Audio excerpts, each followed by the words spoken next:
Swali la kitani tu ambalo nitakuuliza sasa hivi. Je, maisha yako yangekuwa yamebadilika vipi kama ndugu yako angekuwa rais wa Jamhuri ya Kenya?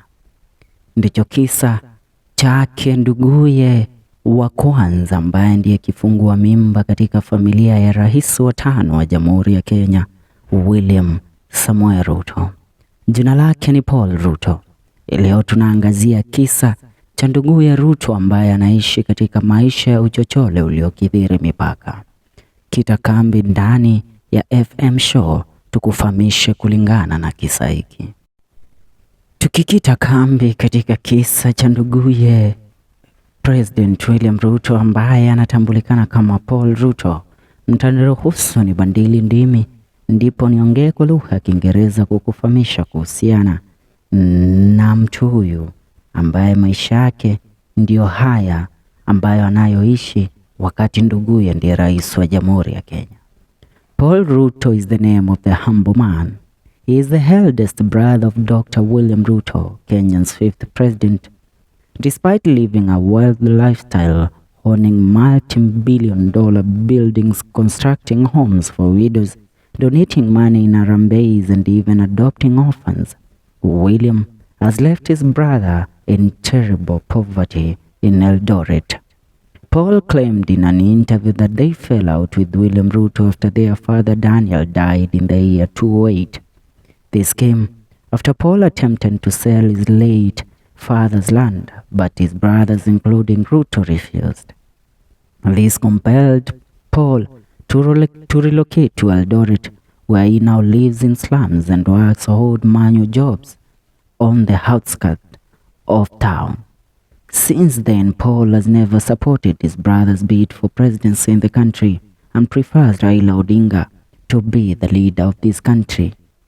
It is reportedly that Ruto later took the land and obtained title deeds written on his name.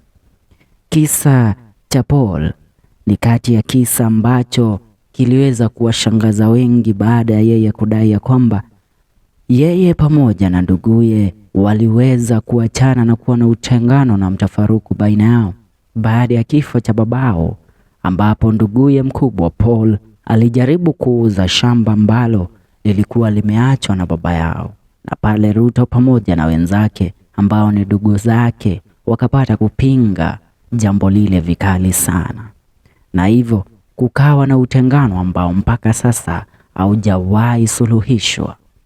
Ruto ni rais wa Jamhuri ya Kenya. Ni mtu ambaye ana utajiri mkubwa sana, ikifikia kwa kutajwa kwa watu na familia ambazo zina utajiri sana katika nchi ya Jamhuri ya Kenya. Jina lake William Ruto alikosi katika orodha ya watu 10 tajiri zaidi katika nchi yetu ya Kenya. Ila nikuulize, wewe na ndugu yako mnaweza salia katika uhasama kwa muda mgani? Maana huu wao unaonekana umekwenda sana na umepitiliza, ambapo miaka zaidi ya 20 tokea baba yao alipopata kuiaga dunia, Ruto hajawahi msamehe nduguye na hawajawahi kuwa na uhusiano mwema baina yao wawili. Na nikuulize, wewe kama ndugu yako akipata kukukosea, awe mkubwa au mdogo, unaweza ruhusu aishi katika maisha ya uchochole ambapo anafanya kazi za kijugujiko angalau tu mkono uende kinywani, yeye ndipo ailishe familia yake, na wewe unamiliki mabilioni ya pesa, na wewe tena una mamlaka ya kuweza kumtajirisha na kuweza kumpa kazi nduguyo.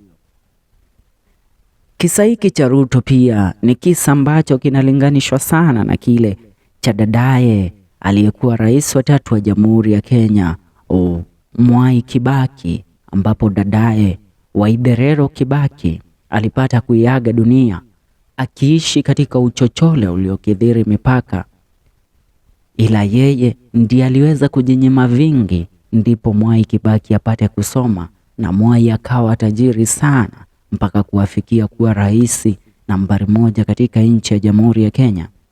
Lakini mpaka kufa kwake hakuwahi mpa wala kuweza kuinua familia ya dadake Waitherero Kibaki.